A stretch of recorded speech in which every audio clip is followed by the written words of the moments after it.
Et il va nous apporter la parole. Je vais appeler on the stage le prophète Pasteur Djembe alors qu'il avance. J'aimerais que nous acclamons le Seigneur pour le recevoir bien. Acclamons le Seigneur bien, bien. Gloire au Seigneur.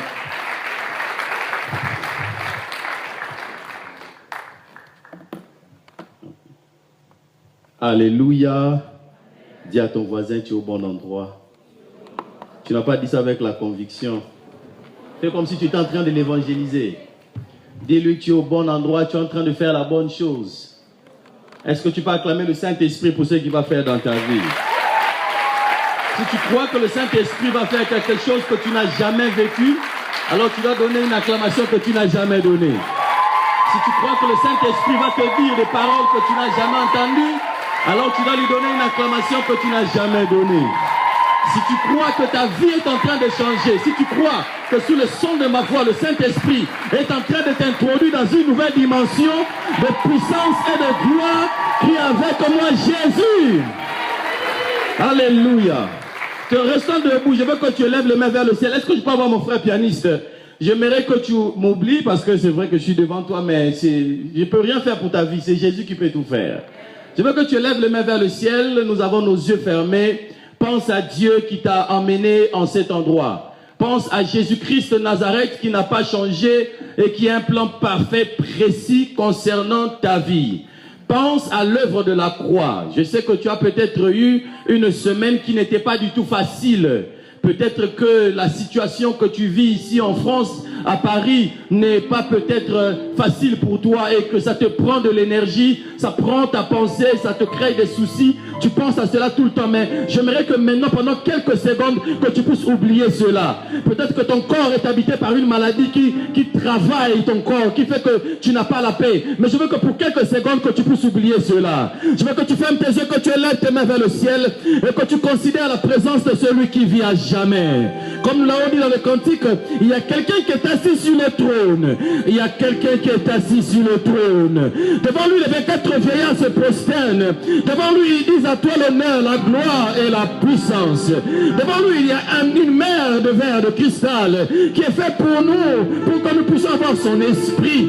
Son esprit. Je veux que tu penses à Dieu. Je veux que tu penses à Dieu. Je veux que tu penses à ses promesses. Je veux que tu penses à ses prophéties. Je veux que tu penses à Dieu. Je veux que tu penses à Jésus de Nazareth. Réalise la présence de Dieu. La présence de Dieu. Jésus-Christ est présent au milieu de nous. Il est le même hier, aujourd'hui et éternellement. Et il peut faire les mêmes choses. Les mêmes choses. Que comme celles qui sont écrites dans la Bible. Il peut guérir. Il peut délivrer. Il peut te parler. Il peut te toucher. Il peut te visiter. Il est plus réel que tout ce que tu peux imaginer. Il est plus réel que tout ce que tu peux toucher. Jésus est présent au milieu de nous. Lève seulement les mains et pense à Dieu. Pense à Dieu, je vois sa présence ici au milieu de nous. Je vois la présence de Dieu. La nuée de l'éternel. La fumée de la présence pesante du Dieu vivant. La gloire de l'éternel. La cabode de l'éternel. La présence pesante de Dieu. La présence de Dieu qui pèse. Elle est en train de descendre sur toi, ma soeur. Elle est en train de descendre sur toi, mon frère. Aujourd'hui, Jésus-Christ de Nazareth m'a envoyé sur le son de ma voix. Il m'a envoyé pour t'introduire dans une nouvelle dimension de la puissance, dans une nouvelle dimension de la marche avec le Saint-Esprit. Révèle-toi à nous, Jésus. Révèle-toi à nous, Saint-Esprit. Parle, dis à Dieu, Seigneur, parle-moi comme tu m'as jamais parlé auparavant. Je veux que tu puisses créer un challenge dans ta prière. Du Saint-Esprit, ce prophète ne me connaît pas physiquement, mais toi tu me connais. Parle-moi, parle-moi. Dis-moi des choses, dis-moi des choses. Parle à mon âme, parle à mon cœur, parle à mon esprit. Seigneur, tu sais dans quelle saison je suis. Seigneur, tu sais dans quel moment je suis. Le monsieur qui se tient debout devant nous, il a l'onction de la prophétie. Il a l'onction prophétique. Parle-moi, parle-moi. L'onction prophétique est la réponse à la prière. Il est écrit, ils crièrent à l'Éternel et il leur envoya sa parole et sa parole les guérit tous. La révélation est la réponse de la prière. Est-ce que tu peux élever la voix du Saint-Esprit? Communique-moi une révélation qui va changer ma vie. Du Saint-Esprit, communique-moi une révélation qui va changer ma destinée. Du Saint-Esprit, communique-moi une révélation qui va changer ma vie pour toujours. Baba, je n'entends pas ta prière. Je n'entends pas ta prière. Je n'entends pas ta prière. Lève la voix. Est-ce qu'on peut parfumer cet prières? Est-ce qu'on peut parfumer cet endroit de nos prières? Est-ce que je suis avec les enfants de Dieu qui ont fait soif de Dieu? Est-ce qu'on peut parfumer cet endroit de nos prières? Baba, mon âme a soif de toi. Mon esprit a soif de toi. Mon esprit te cherche. Mon esprit te cherche. Je suis dans une saison, il me faut une parole qui vient de toi. Juste une parole qui vient de toi. Je n'ai pas besoin de tous les pains, même des miettes, Seigneur. Mais une parole qui vient de toi. Mon esprit a soif de toi. Est-ce qu'on peut lever la voix et prier? Je n'entends pas ta prière. Je n'entends pas ta prière. L'onction de la prophétie, l'onction de la révélation est la réponse à la prière. La réponse à la prière. Il dit, invoque-moi et je te répondrai. Voici comment sera ma réponse. Je t'annoncerai des grandes choses. Des choses qui sont cachées que tu ne connais pas. Il dit, prie et je vais te révéler les mystères. Je vais te révéler des mystères. Il y a des mystères sur ta vie. Il y a des choses sur ta vie. Il y a des choses sur ton passé, ton futur, ton présent que tu ne connais pas. Tu as besoin de la révélation. Donne-moi la révélation. Je ne peux pas t'appeler. Est-ce qu'on peut prier? Est-ce qu'on peut prier? Est-ce qu'on peut prier? Je veux que tu pries comme Moïse. Quand tu dis, montre-moi ta gloire. Montre-moi ta gloire. Quand tu dis, Seigneur, je ne suis pas satisfait de ce que je vois. Je veux voir plus que ce que j'ai déjà vu. Est-ce qu'il y a des gens assoiffés ici? Toute plénitude est appelée à se révéler. Quand tu es rempli du Saint-Esprit, tu parleras en langue. Tu crieras. Quand tu es rempli de la soif de Dieu, tu prieras comme quelqu'un qui a besoin de Dieu plus que de toute autre chose. Heureux ceux qui ont fait soif du royaume. Du royaume. Ils seront rassasiés. De quoi as-tu soif aujourd'hui? Si tu as soif du Saint-Esprit, tu seras rassasié. Si tu as soif de la gloire de Dieu, tu seras rassasié. Oublie ton voisin. Oublie ta voisine. Oublie le regard des gens. Merci pour tes saints anges ici. Il y a la vie d'un homme qui ne sera plus jamais la même. Il y a la vie d'une femme qui ne sera plus jamais la même. Il y a la vie d'un jeune garçon qui ne sera plus jamais la même. Il y a la vie d'une jeune fille qui ne sera plus jamais la même. Jésus-Christ est réel. Jésus-Christ est vivant. Jésus-Christ n'a pas changé. Il n'a pas changé. Fais quelque chose dans ma vie. Quelque chose dans ma vie. Fais quelque chose dans ma vie. Jésus, fais quelque chose dans ma vie. Plus fort. Quelque chose dans ma vie. Je n'entends pas. Fais quelque chose dans ma vie. Jésus, fais quelque chose. Fais quelque chose dans ma vie. Plus fort. Quelque chose dans ma vie. Fais quelque chose dans ma vie. Plus fort. Jésus. Jésus fait quelque chose. Fais quelque chose dans ma vie. Quelque chose dans ma vie. Fais quelque chose dans ma vie. Jésus. Dis quelque chose. Dis quelque chose dans ma vie. Quelque chose dans ma vie. Dis quelque chose dans ma vie. Jésus, dis quelque chose dans ma vie. Quelque chose dans ma vie. Dis quelque chose dans ma vie. Jésus, do something new. Do something new in my life. Something new in my life. Do something new in my life. Oh Lord, do something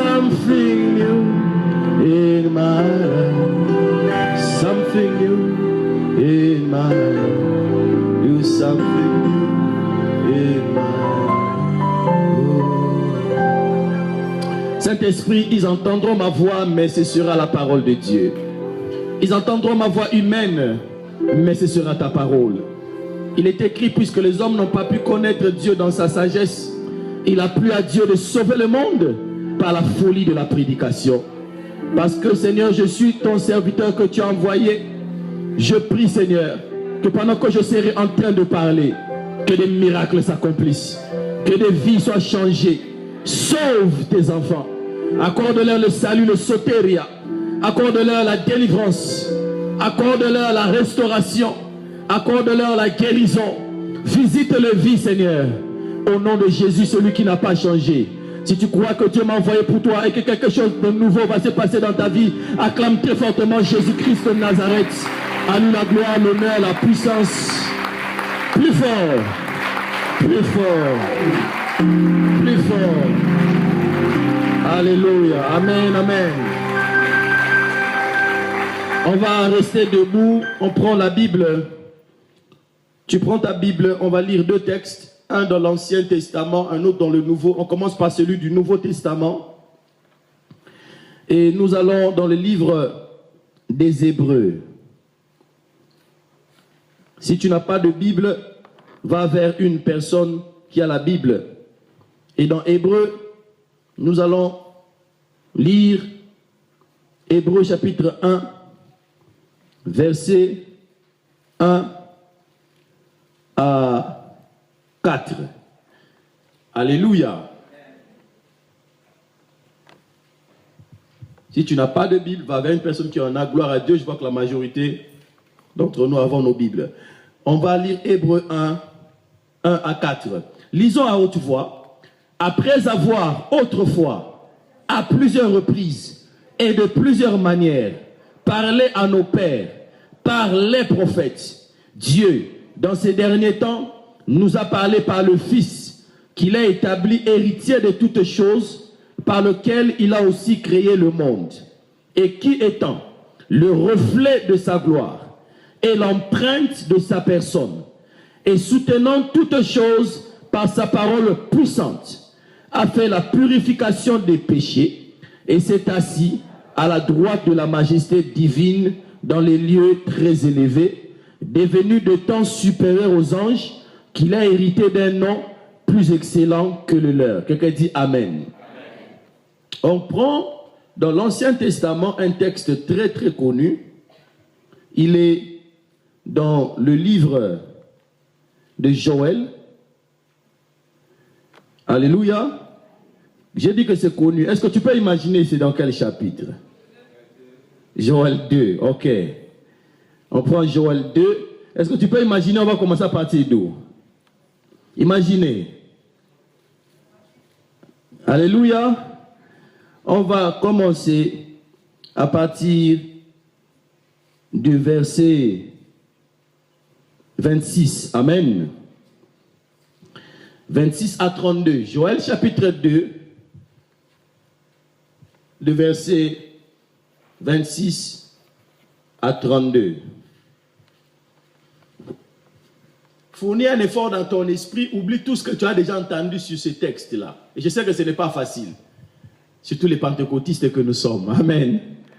Fournis quand même cet effort. Joël 2, verset 26 à 32. Lisons à haute voix. Vous mangerez et vous vous rassasierez, et vous célébrerez le nom de l'Éternel, votre Dieu, qui aura fait pour vous des prodiges, et mon peuple ne sera plus jamais dans la confusion.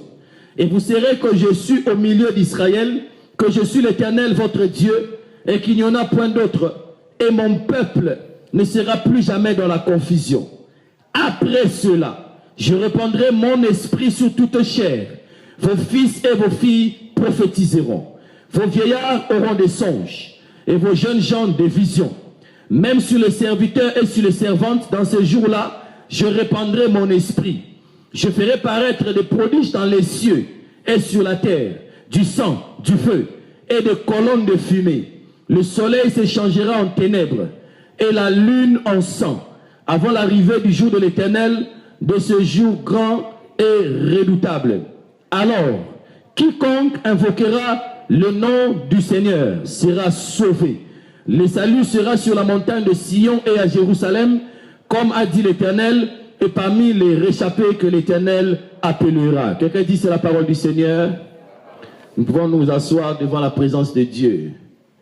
Je commencerai par remercier mon ami, le pasteur Papicho, qui est vraiment un ami. Quand on dit ami, ça ne veut pas dire camarade, c'est un ami. Alléluia.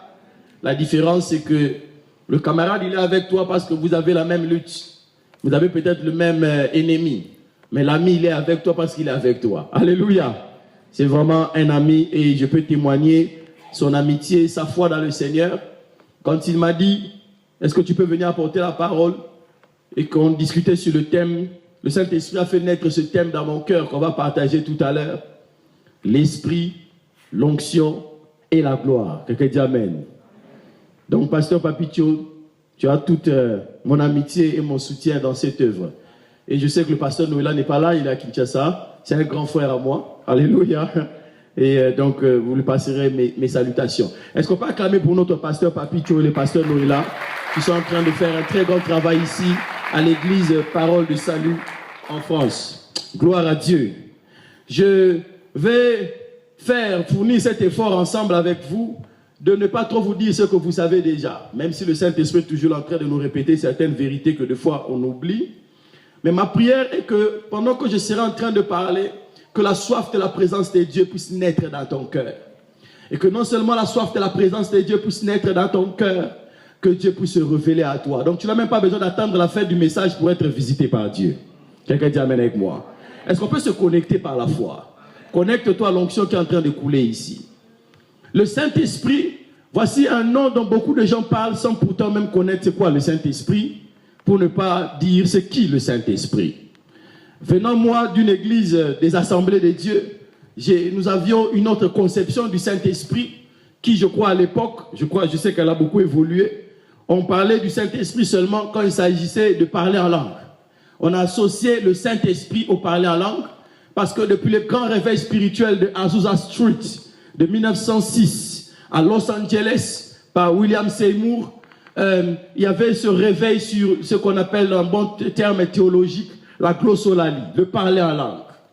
Avant 1906, Dieu utilisait les hommes, mais il n'y avait pas le mouvement de parler en langue. En 1906, il y a le début du pentecôtisme qui se passe par le fait qu'il y avait un homme, un ancien esclave, mais qui était devenu libre, un noir. Son nom, c'était William Seymour. Cet homme était borgne. Il ne voyait que d'un œil. Mais cet homme avait l'appel de Dieu. Et à cause des lois même de la ségrégation raciale, vous savez, aux États-Unis à l'époque, le noir et le blanc ne pouvaient pas être dans le même bus. Il n'y avait pas encore eu Martin Luther King. Il suivait les cours bibliques à la fenêtre de la classe. Celui qui donnait le cours, c'était un grand enseignant de l'époque. Il s'appelait Charles Parham. William Seymour sentait l'appel dans son cœur. Il voulait tellement servir Dieu qu'il allait quand même, malgré les lois de la ségrégation qui l'empêchaient d'être dans la même salle de classe que les étudiants blancs, lui suivait le cours à la fenêtre. Il n'était pas dans le système, mais c'est lui que Dieu avait choisi. Eux qui étaient tout blancs, je n'ai rien contre le blanc, rien du tout. Le racisme pour moi c'est un démon, donc je n'ai pas le temps de devenir aussi raciste comme les racistes. Mais lui qui n'était pas dans le système, c'est lui quand même que Dieu avait choisi pour faire de grandes choses. Il va après commencer le ministère, il va même bâtir une église, mais il avait trop ce message, non seulement sur le Saint-Esprit, mais sur la repentance. Il a eu même des problèmes dans son église parce que l'église ne voulait pas entendre parler de ça. À un moment donné, le monsieur, il perd même, vous imaginez, vous bâtissez votre église et puis les gens de votre église vous chassent. Le monsieur perd même sa propre église. Finalement, il s'est dit, je vais commencer à prier pour que Dieu se révèle ici aux États-Unis. Et donc, il a pris une chambre sur une rue qu'on appelait Azusa Street. Et pendant qu'il était en train de prier pour le réveil, quand on prie pour le réveil, il faut bien qu'on explique beaucoup parce que aujourd'hui avec la télé, Facebook, les news, le monde de la vitesse qu'elle prend et l'absence de l'étude de l'histoire de l'Église, beaucoup de gens confondent le réveil spirituel à la bénédiction dans la vie d'un homme de Dieu. Il faut vraiment qu'on s'entende très bien. Tu peux être béni. Abraham était béni, n'est-ce pas? La Bible dit Abraham était béni en chameau, en troupeau. Abraham était milliardaire. Mais Abraham n'a pas emmené le réveil spirituel en son temps. Il n'y avait pas de réveil spirituel au temps d'Abraham. votre église ou notre église peut être bénie parce qu'elle a l'argent. Il y a beaucoup de gens qui viennent, mais il n'y a pas de réveil spirituel. Je dis à un homme, Dieu est partout, mais Dieu n'habite pas partout. On va l'exploiter tout à l'heure. Dieu est omniprésent, il est partout, mais il n'habite pas partout. Sa présence n'est pas permanente partout. Quelqu'un dit Amen. Je peux progresser. Vous m'autorisez à être profond, autorisez-moi. J'ai besoin de votre permission. Est-ce qu'on peut aller dans les eaux profondes? Cet homme a commencé à prier pour demander le réveil. Le réveil, c'est quoi? Le réveil, c'est le plus grand thème de ma vie. Le réveil spirituel, c'est la pluie du Saint-Esprit qui descend sur un lieu, sur une ville, sur une nation. Le réveil, ce n'est pas quand toi tu as de belles voitures en tant que pasteur ou que tu voyages dans le monde. Non, ça c'est la bénédiction. Mais le réveil spirituel, c'est un vent de l'esprit qui souffle, qui ramène les cœurs des gens vers Dieu. Le réveil, c'est quand tu parles et l'homme crie, il dit, oh frère, que ferons-nous? Ah, je ne sais pas si tu m'entends. Et le Saint-Esprit m'a dit, tous les ingrédients d'un réveil explosif sont là. Bientôt, il va y avoir un grand réveil spirituel. Aïe, aïe, aïe, aïe, aïe, aïe. Un homme m'a dit ceci, et j'étais en train de parler aujourd'hui avec le frère Max. Et l'homme m'a dit, écoute prophète, chaque 20 et 30, ça veut dire 1920, 1930, 2020, 2030, 1820, 1840, il y a un déclin de l'occultisme, mais il y a toujours un réveil spirituel. Il m'a dit, regarde, le réveil va venir. Alléluia. Et donc, William Seymour était en train de prier dans sa chambre. Il disait, Seigneur, envoie le réveil aux États-Unis. À l'église, les gens étaient devenus conformistes. Les gens allaient à l'église parce qu'il fallait aller à l'église. Les gens étaient pasteurs parce que ça donnait une certaine place dans la société. Mais les gens ne cherchaient plus Dieu. Les gens vivaient dans le péché et le péché était normal. Vous savez, la crainte de Dieu, ce n'est pas le fait de ne jamais pécher. La crainte de Dieu, c'est le chant du coq qu'il y a dans ton cœur après que tu aies péché. C'est le chant du coq là qui fait que tu commences à pleurer. Tu te dis, Seigneur, qu'est-ce que j'ai fait? Quand le réveil spirituel n'est pas là, les gens, quand il leur arrive de tomber, ils n'ont même pas ce chant du coq. Parce que leur conscience est perdue. Les gens vivaient comme ça à Los Angeles. La cité des anges, comme on l'appelle, Los Angeles. Les gens ne craignaient plus le Seigneur. Et il a commencé à prier. Il a commencé à prier. À un moment donné, ce que Ésaïe explique dans le livre d'Ésaïe, chapitre 63, quand il dit, déchire les cieux, 64, déchire les cieux et descend. Alléluia. Le réveil spirituel, c'est quand Dieu déchire les cieux et il descend. C'est toujours brusque. Dis avec moi, c'est brusque. C'est toujours un mouvement qu'on n'a pas prévu. Le monsieur est en train de prier et à un moment donné, les portes du ciel se sont ouvertes. Parce que le ciel a des portes. Le ciel a des portes. Que Dieu me permette d'ouvrir ton esprit. La Bible dit ceci, concernant les déluges. Puis les portes du grand abîme s'ouvrirent. Les portes du grand abîme et les écluses des cieux s'ouvrirent. Et la pluie du déluge a commencé à tomber. La pluie du déluge ne venait pas des nuages que tu vois là. Non, ça ne venait pas du firmament. La pluie du déluge venait du monde de l'esprit. Dans le monde de l'esprit, il y a des portes. La Bible dit, Élie était un homme de la même nature que nous. Mais cependant, il pria. Il pria pour qu'il n'y eût pas de pluie. Or, ça c'est Jacques, le frère de Jésus, qui l'explique. Mais avant, dans l'Ancien Testament, on nous a seulement dit que Élie est allé voir le roi. Il lui a dit, oh roi, il n'y aura pas de pluie si ce n'est à ma parole. Voilà ce qu'on nous dit dans l'Ancien Testament. Mais Jésus, je crois qu'il a expliqué à son petit frère Jacques, de qui ils avaient la même mère. Il a expliqué à son frère Jacques, Jacques, écoute ce qui s'était passé. Élie a d'abord prié. Dans sa prière, qu'est-ce qu'il a fait? Il a fermé la porte du ciel qui contrôle la pluie. Alléluia! Quand il a fermé cela, après il est parti, il dit, il n'y aura pas de pluie pendant 3 ans si ce n'est à ma parole. Et après ma Bible dit, il a dû prier à nouveau. Il a prié à nouveau. Et la porte du ciel s'est ouverte et la pluie est revenue. Alléluia. Il y a des portes. La Bible dit dans l'Apocalypse que Jean était en train de prier. Il a été ravi en esprit. On en a parlé avec l'apôtre quand je venais. La Bible dit dans l'Apocalypse chapitre 1. Jean dit ceci, moi votre frère Jean, j'étais sur l'île à Patmos et j'étais ravi en esprit, je me retrouvais dans un endroit et puis il commence à parler de Jésus qui lui est apparu et tout. Et dans Apocalypse chapitre 4, il dit que la voix qui m'avait parlé au début m'a encore parlé. Et j'ai vu une porte ouverte dans le ciel. Et la voix m'a dit, monte ici, je te ferai voir ce qui va arriver dans la suite des temps. Et lui-même, il dit, je me retrouvais alors en esprit. Or, depuis Apocalypse chapitre 1, il est en esprit. Comment peut-il dire dans Apocalypse chapitre 4, alors qu'il est déjà en esprit, qu'il s'est retrouvé à nouveau en esprit? Ça veut dire que dans l'esprit, il y a aussi dans l'esprit, il y a des dimensions dans l'esprit, et il dit qu'une porte a été ouverte, et c'est lui, on doit t'inviter. Ah, je ne sais pas si tu comprends. Il y a des circuits de business où tu ne peux pas entrer de toi-même. You need to come by invitation. Celui qui est à l'intérieur doit t'introduire. Il doit te prendre par la main. Et là, il dit que la voix m'a invité. Elle dit, viens ici, je vais te montrer ce qui va arriver dans la suite des temps. C'est là que pour la première fois, on découvre qu'au ciel, il y a un agneau qui est là comme une mêlée. Il est à la fois vivant, il est à la fois mort. Alléluia. C'est là que pour la première fois, on découvre qu'il y a 24 vieillards. Ézéchiel a vu le trône, il ne nous a jamais dit qu'il y avait 24 vieillards. Alléluia. C'est là qu'on découvre qu'il y a 24 vieillards qui ont des couronnes et qui l'ont jeté. Et ils sont en train d'adorer celui qui est assis sur le trône. Parce qu'un jour, un homme est allé plus loin que les autres dans la prière et a atteint une dimension que les autres n'ont jamais atteint dans la dimension. Il nous a amené une révélation que les autres ne nous ont jamais donnée. Ah, est-ce que je peux aller en profondeur? La prière. J'ai pris que la soif de la présence de Dieu entre dans ton cœur pendant que tu es en train de m'écouter parler. Cet homme est en train de prier. L'église fait le réveil sans la prière. Comment allons-nous avoir le réveil sans la prière? C'est impossible. Parce que le réveil, c'est l'enfant de la prière. La maman du réveil s'appelle la prière. Le papa du réveil s'appelle la prière. Si tu fais la prière, tu as besoin de... Si tu fais le réveil, tu as besoin de la prière. Sorry. Et donc le monsieur s'est mis à prier. Qu'est-ce qui s'est passé? Le Saint-Esprit est venu littéralement s'asseoir sur la rue Azusa Street à Los Angeles. Comment ça s'est passé? Il arrivait alors qu'un homme qui était en train par hasard de passer à Azusa Street sentait tout à coup une forte conviction de péché. Et il commençait de lui-même à confesser ses péchés. Il a dit, je suis pécheur, j'ai besoin de Dieu. Et puis une autre dame aussi passait, ainsi de suite. Le Saint-Esprit est venu s'asseoir sur Azusa Street. Oh, j'ai pris que le Saint-Esprit vienne s'asseoir sur toi. J'ai pris que le Saint-Esprit vienne s'asseoir dans ta maison. Donc, Acte chapitre 2, il est écrit le jour de la Pentecôte, quand le Saint-Esprit est venu s'asseoir sur la chambre haute. Il est écrit que le lieu où ils étaient fut rempli du Saint-Esprit. Il n'y avait pas seulement les hommes qui étaient remplis du Saint-Esprit, les lieux, les locales. Ah, je ne sais pas si tu comprends.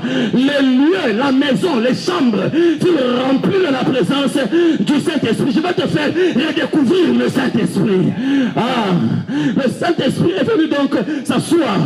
Quand tu lis même le jour de la Pentecôte, c'était ce mouvement-là. C'est le ciel. Comment je vais t'expliquer?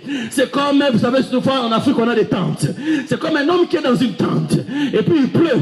Quand il pleut, l'eau se met sur la tente. Mais à un moment donné, quand il y a trop d'eau, cette eau-là déchire la tente et l'eau tombe sur vous qui vous trouvez dans la tente. C'est cela qui s'est passé dans Acte chapitre 2. Le Saint-Esprit est venu s'asseoir sur la chambre haute. Il est venu s'asseoir sur la chambre haute. La présence de Dieu était ce que j'appelle la présence pesante de Dieu. Quand la présence de Dieu pèse, les Hébreux ils appellent cela la kabod de l'Éternel. Kabod veut dire gloire. Vous avez entendu parler de l'histoire de Ikabod, la gloire est bannie. Va chercher ça dans la Bible si tu n'as jamais entendu parler de ça. C'est un devoir que je te donne. L'histoire de Ikabod, qui veut dire la gloire est bannie d'Israël. Les églises sont devenues des Ikabod. Des ministères sont devenus des Ikabod. Et beaucoup d'enfants de Dieu sont devenus des Ikabod. C'est comme cela que la gloire est venue s'asseoir sur Azusa Street. Et les gens confessaient leurs péchés. William Seymour et ses amis vont commencer à les prendre, les emmener dans la chambre. Et quand tu entrais dans cette chambre-là, ils avaient un petit coin. Ils te disent, mets-toi à genoux là, mets-toi à genoux. Confesse confesse tes péchés et puis demande à Dieu de te remplir du Saint-Esprit. Et quand les gens se mettaient à genoux, ils levaient leurs mains, ils commençaient à parler en langue, à parler en langue. En 1906, il y avait des Blancs, il y avait des Indiens, il y avait des Noirs. C'était une église multiraciale. Il n'y avait plus cette ségrégation raciale qu'on vivait dans les quartiers. Tout le monde qui avait soif du Saint-Esprit venait. Et c'est comme cela que ce qu'on appelle the Church of God, qui plus tard est devenu les assemblées de Dieu, ont commencé. Alléluia. Donc moi qui viens des assemblées de Dieu, l'héritage que j'ai du Saint-Esprit, la compréhension que j'avais à l'époque, Saint-Esprit égale parler en langue. Saint-Esprit égale puissance. C'est pour cela que quand on disait par le modérateur, maintenant frères et sœurs, on va invoquer le Saint-Esprit. Nous dans notre prière, on priait comme des gens qui sont en train d'invoquer une puissance. On priait comme des gens qui sont en train d'invoquer une énergie.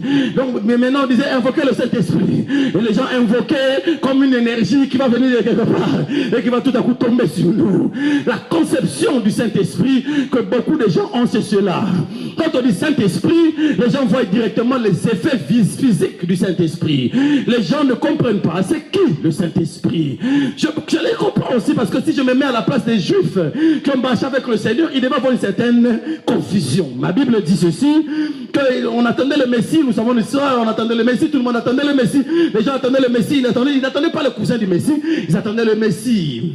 Et donc dans la prophétie d'Ésaïe, quand on parle du Messie qui va venir, il n'y avait pas d'information sur le Saint-Esprit qui va être donné à tous. Tous les Juifs attendaient le Messie. Et quand le Messie vient, c'est le Messie lui-même, Jésus de Nazareth, qui commence à nous parler du Saint-Esprit. C'est le Messie lui-même qui commence à nous dire, il faut que moi, le Messie, que je puisse partir. C'est à votre avantage. Parce que si je pars, vous recevrez le Saint-Esprit. Et donc je crois que les apôtres ont dû certainement au début même avoir peut-être des difficultés pour comprendre c'est quoi le Saint-Esprit. Lui-même, il nous parle du Saint-Esprit. Il nous explique comment le Saint-Esprit est le paraclet. Il nous explique comment il est l'avocat auprès du Père. C'est Jésus de Nazareth qui introduit le Saint-Esprit. Voilà pourquoi la Bible dit, dans l'Ancien Testament, après que Dieu nous ait parlé de plusieurs manières, de plusieurs façons, par ses serviteurs, les prophètes, Dieu a suscité des prophètes comme Moïse. Il a suscité des prophètes comme Samuel. Il a suscité des prophètes comme Élie. Il a suscité des prophètes comme Jérémie, des prophètes comme Ésaïe. Dieu parlait, la Bible dit, de plusieurs façons. Un homme de Dieu n'est qu'une manière de Dieu de parler. Alléluia. Ah, je ne sais pas si tu comprends. Voilà pourquoi tu ne peux pas dire que tu as le meilleur ministère. Non, tu n'es qu'une des façons de Dieu de parler. Tu es l'élévation, c'est quoi? L'élévation veut dire, Dieu dit au monde entier, maintenant, voici ma manière de parler ces jours-ci. Et il prend ton ministère, il l'élève. Et tout le monde commence à te copier. Ce n'est pas parce que tu es le meilleur. Non, tu es la nouvelle manière de Dieu de parler pendant cette saison. Est-ce que quelqu'un peut crier Alléluia? Est-ce que je parle en profondeur? Plusieurs façons, de plusieurs manières. Il s'est révélé aux gens, il s'est révélé aux gens. Comment il s'est révélé aux gens? Comment il s'est révélé aux gens? Parce que quand la Bible parle de l'apparition de Dieu à Moïse, la Bible donne une forme à ces dieux-là. La Bible dit que Moïse, lui, il a vu Dieu sous la forme du feu. Lui, quand il a vu Dieu la première fois, Moïse, avec toute une éducation des Égyptiens, de Osiris à Isis, à Mora et tout, lui, pour lui, il a vu Dieu sous la forme de feu. Si on lui demandait après, ce Dieu-là que tu sers, il est comment? Il va dire, le Dieu que je sers, c'est un feu. Mais ce feu-là, la seule différence, c'est que quand il brûle, il ne consume pas. Il te brûle, mais ne te consume pas. Car la présence pesante de Dieu, quand elle vient sur toi, elle dépose en toi un zèle. Mais ce zèle-là, quand il brûle, il ne doit pas te consumer. Il ne doit pas commencer à te détruire ton mariage, détruire ta santé, détruire ta réputation, détruire ta vie. Non, le zèle de Dieu, le feu saint de l'Éternel, il brûle, mais il ne consume pas. C'est ça ce que lui avait vu de Dieu. Et si tu lui dis comment je peux m'approcher de Dieu, Moïse va te dire, pour t'approcher de ce Dieu-là, tu dois enlever les sandales. Parce que moi, quand j'étais devant lui, il m'a dit, enlève les sandales, enlève les sandales. Or, ce n'était pas la seule manifestation de Dieu, ce n'était qu'une des facettes des manifestations de Dieu que Dieu lui avait données. que Dieu lui avait donné. Et quand il commence le voyage pour emmener les enfants d'Israël dans Canaan, le même Dieu qui était sous la forme de ta flamme de feu, ce même Dieu-là se révèle autrement. Il se révèle sous la forme de la colonne de nuée. La colonne de nuée qui conduit les enfants d'Israël pendant le jour. Quand la colonne s'arrête, eux aussi s'arrêtent. Quand la colonne marche, eux aussi ils marchent. Quand la colonne va à gauche, ils prennent la gauche. Si on demande aux enfants d'Israël, Dieu il est comment? Ils vont dire, Dieu c'est une colonne de nuée. C'est comme une fumée mais qui est droite. C'est ça Dieu, c'est ce que eux voyaient. Et ma Bible dit, le soir, l'Éternel lui-même le conduisait sous la forme d'une colonne de feu. Si on leur demande, Dieu il est comment? Ils vont dire, notre Dieu nous conduit, il est avec nous. Notre Dieu, il a la forme du feu. Il brûle, il a la forme du feu la nuit. Il nous conduit comme cela. Mais ce n'était pas tout ça Dieu. Ce n'était que des facettes, de côtés visibles de ce Dieu-là. Ma Bible va même plus loin. La Bible dit que Moïse, qui parlait à Dieu comme un homme parle avec son ami, il parlait avec Dieu face à face. Et comme Moïse voyait Dieu, la Bible dit une représentation de l'Éternel descendait. Et donc je crois que Moïse, à un moment donné, il a grandi. Il a commencé à comprendre que tout ce que je vois là, c'est Dieu, oui, mais je crois que Dieu a une forme plus excellente que ce que je suis en train de voir. Dis avec moi, prophétise, prophète. Alléluia. Je parle en profondeur. Ce même Dieu, quand il se révèle à Job, et je reviendrai à Moïse, quand il se révèle à Job, Job dit ceci, la Bible dit, Job avait un problème, nous le savons, il avait perdu ses enfants, il avait perdu ses biens, il avait même un problème de santé. Ma Bible dit que Satan souffrait sur sa chair. Nous savons nous tous que le problème de Job était créé par Satan. Quel était le démon qui faisait souffrir Job? Lucifer. Si on doit le chasser, on doit dire quoi? Au nom de Jésus, Lucifer sort du corps de Job. Donc Job, son problème c'était un démon qui s'appelait Satan et qui était en train de le tourmenter, de le faire souffrir. Mais dans Job chapitre 19, Job a une révélation. Job comprend que moi je suis un enfant de Dieu. Dieu ne peut pas le diable ne peut pas me toucher sans que Dieu lui ait donné la permission. Donc si le démon peut s'approcher de moi, c'est que celui qui me protège lui a donné la permission. Et dans Job chapitre 19, Job dit non, c'est l'Éternel qui me combat. C'est l'Éternel lui-même qui est en train de me poursuivre, car Job, qui était combattu par un démon qui s'appelle Lucifer, n'a jamais prononcé le mot Satan. Dans le livre de Job, tu n'entendras jamais Job parlait des démons. Oh non, ça c'est la catégorie telle des démons. Ça c'est des esprits de ton papa, des esprits de ton grand-père, les esprits. Non. Job faisait comme si même les démons là n'existaient pas. C'est comme l'histoire de cet homme de Dieu, Martin Luther, qui est en train de dormir. Et puis à un moment donné, Satan vient le réveiller dans la chambre. Et puis Satan le secoue. Il dormait, il ronflait. Satan le secoue. Et puis à un moment donné, il ouvre, il voit Satan. Et puis Satan dit, c'est moi Satan. Il dit, ah, je me suis réveillé, je pensais que c'était le Seigneur. Et puis il est reparti dans son sommeil. Alléluia. Il dit, je pensais que c'était le Seigneur. Et le diable a fui. Satan fuit loin de lui. Il dit, tu n'as aucun pouvoir sur moi. Tu ne peux rien faire. Tu ne peux pas me tuer. Tu ne peux pas me toucher. Tu peux seulement m'amener à me tuer moi-même. Alléluia. Tu peux seulement m'amener à me suicider. Mais j'ai décidé de ne pas me suicider. Et Job avait compris que ce monsieur qui me touche, qui me dérange, a eu une permission quelque part. Je vais seulement demander une audience. Il dit, je sais que mon Rédempteur est vivant. Je sais que je ne mourrai pas. Tous les démons peuvent me toucher comme sauf l'esprit de mort. L'esprit de mort ne va pas me toucher. Même s'il me reste la peau sur les os, je sais que mes yeux verront mon Rédempteur.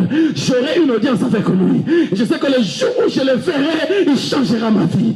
C'est dans Job chapitre 19. Et un jour, Dieu est venu visiter Job sous la forme d'une tempête. Donc Job, quand il a vu Dieu, il a vu un vent puissant qui est venu et qui a soufflé autour de lui. Et puis du fond de la tempête, Dieu a commencé à s'adresser à Job. Où étais-tu quand j'ai placé les fondations de la terre? Où étais-tu quand j'étais en train de créer le crocodile? Il parle de Satan. Où étais-tu quand j'étais en train de placer le zodiaque, les étoiles dans le ciel? Règle-tu le pouvoir sur la terre? Il parle avec lui. À la fin de la conversation, Job lui savait que tout ce que je veux c'est une audience. Ma Bible dit à la fin de la conversation, Dieu a restauré la vie de Job. Je ne veux pas que tu connaisses le nom de tous les démons. Je veux que tu connaisses le Saint-Esprit.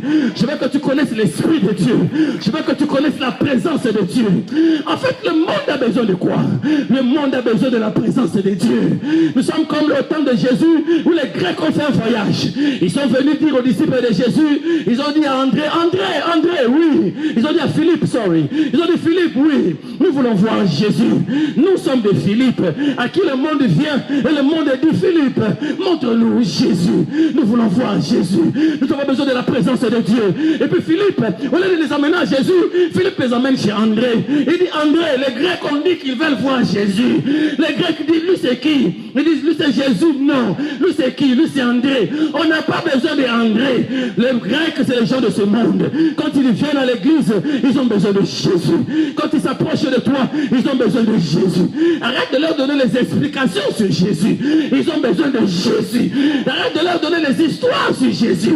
Ils ont besoin de Jésus. Arrête de leur donner les chansons sur Jésus. Ils ont besoin de Jésus. Donne-leur Jésus. Celui qui est vivant, qui n'a pas changé. Nous avons besoin de la présence de Dieu. Ah, la présence pesante de l'Éternel. Cette présence-là, elle pèse tellement que quand on a mis l'arche de Dieu en face de l'arche, dans la Bible, on a mis la statue du Dieu Dagon.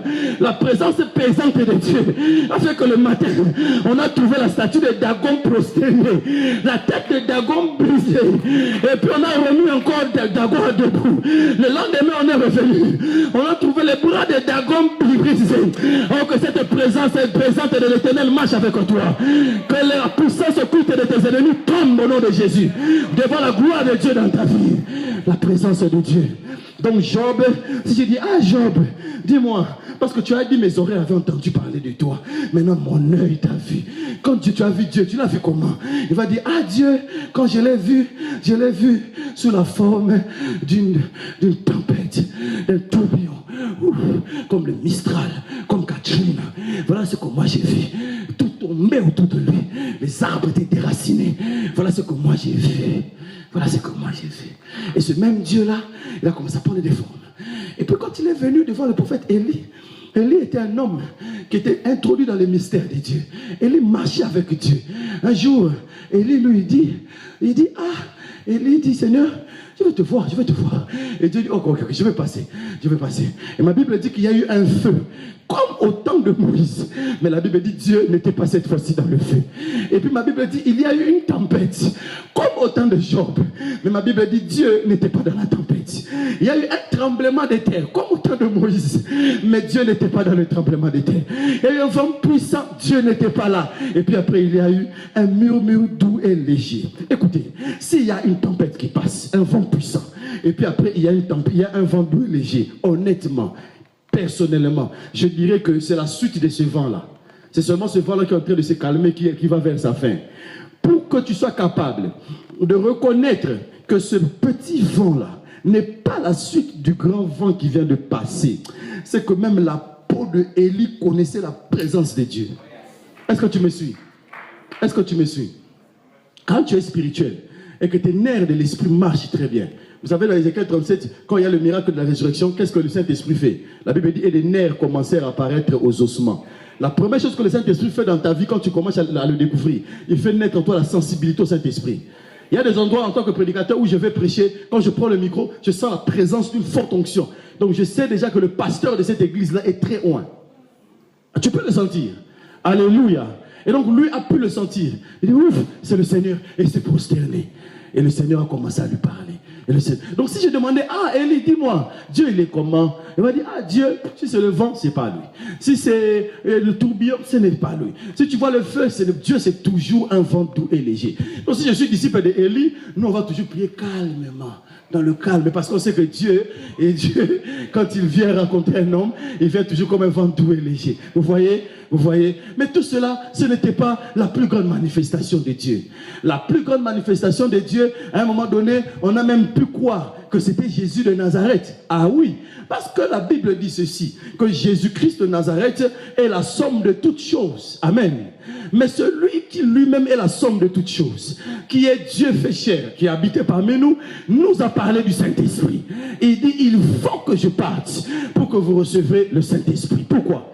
Un jour, il entre dans le temple, et il voit le temple, et les disciples étaient en train d'admirer la beauté du temple, les pierres qui étaient là, et Jésus dit, bientôt il n'aura plus pierre sur pierre, parce qu'il parlait de comment le temple allait être détruit et tout, d'une manière prophétique, mais en même temps, celui qui a écrit les évangiles dit que Jésus est en train de parler de sa mort et de sa résurrection, de comment il va mourir. Il dit, détruisez ce temple, et moi, en 3 jours, je le rebâtirai. Pourquoi est-ce que son corps à lui, il le traitait comme le temple? C'est très simple.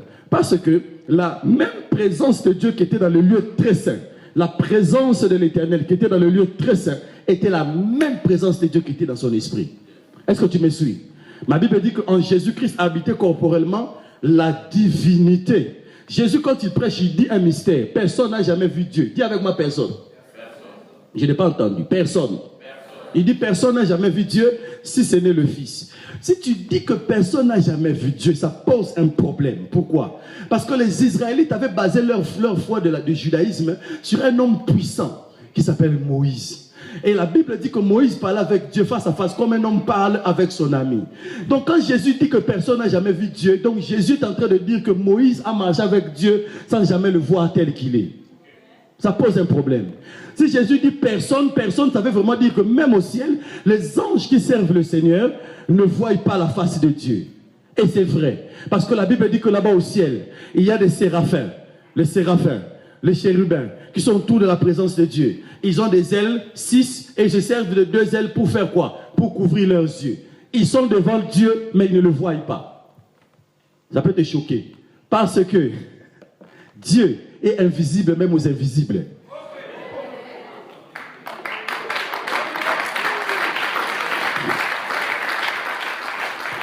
Dans le monde invisible, les anges existent. Si Dieu t'introduit dans le monde invisible, tu peux les voir. Mais ma Bible dit que Dieu est un Dieu invisible. On dit que Moïse n'a pas eu peur d'affronter la colère du roi car il était comme un homme qui voyait les dieux invisibles. Dieu est invisible même aux invisibles. Et ils le servent sans le voir. David dit, oh, toi qui habites une lumière inaccessible, qu'aucun œil ne peut voir. Qu'aucun œil, même les œils des anges, ne peuvent pas voir. La Bible dit, l'année de la mort du roi Osias, je vis le Seigneur sur un trône très élevé et les pans de sa robe remplissaient le temple. Dieu n'était pas dans le temple, c'est les pans de sa robe qui étaient dans le temple. Je dis, Dieu n'était pas dans le temple. Il dit, je vis le Seigneur sur un trône très très élevé et les pans de sa robe remplissaient le temple. C'est le pan de sa robe qui était dans le temple. Dieu était au-dessus du temple sur un trône très très très élevé. Est-ce que je peux continuer? 1 Timothée 3,16, la Bible dit, et sans contredire, le mystère de la piété est grand. Un jour, Dieu a été vu des anges. Comment est-ce que la Bible peut dire que le fait que les anges un jour ont vu Dieu, c'est un mystère? Oui, parce que quand Jésus est né de la femme qu'on appelait Marie, il y a eu fête et les anges se disaient les uns aux autres, gloire à Dieu au plus haut des cieux et paix sur la terre aux hommes de bonne volonté. Parce que pour la première fois, le Dieu de Moïse, le Dieu de Job, le Dieu d'Élie, le Dieu d'Ésaïe s'est fait chair. Il est venu habiter parmi nous, plein de grâce et de vérité.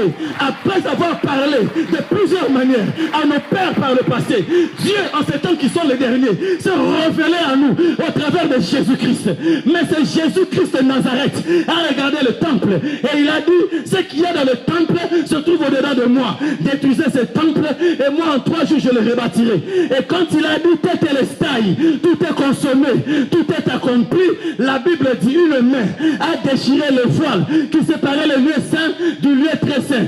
Qu'est-ce qu'il y avait dans le lieu très saint? Il y avait la présence de l'Éternel. Et Dieu s'est échappé entre guillemets. Dieu est devenu accessible à tout le monde. La présence de Dieu a quitté l'endroit géographique, l'emplacement humain, le bâtiment humain, pour devenir accessible à tout homme. Dieu n'est plus dans la prison de nos églises. Dieu n'est plus dans la prison de nos paroisses. Dieu est esprit. C'est la révélation que les Juifs n'avaient pas. Pour eux, c'est Dieu qui est esprit, habite dans le temple. Est-ce que tu me suis? Je peux aller en profondeur. Quand Jésus est en train de dire tout est consommé, la parole qu'il était tout en train d'expliquer aux apôtres, dans Jean chapitre 16, quand il dit, il faut que je parte, il faut que je parte. Quand il dit, il faut que je là, c'est quoi? Est-ce que je là, c'est le corps? Est-ce que c'est le corps qui doit partir? Ou c'est l'esprit qui doit partir? Jésus, c'est finalement quoi?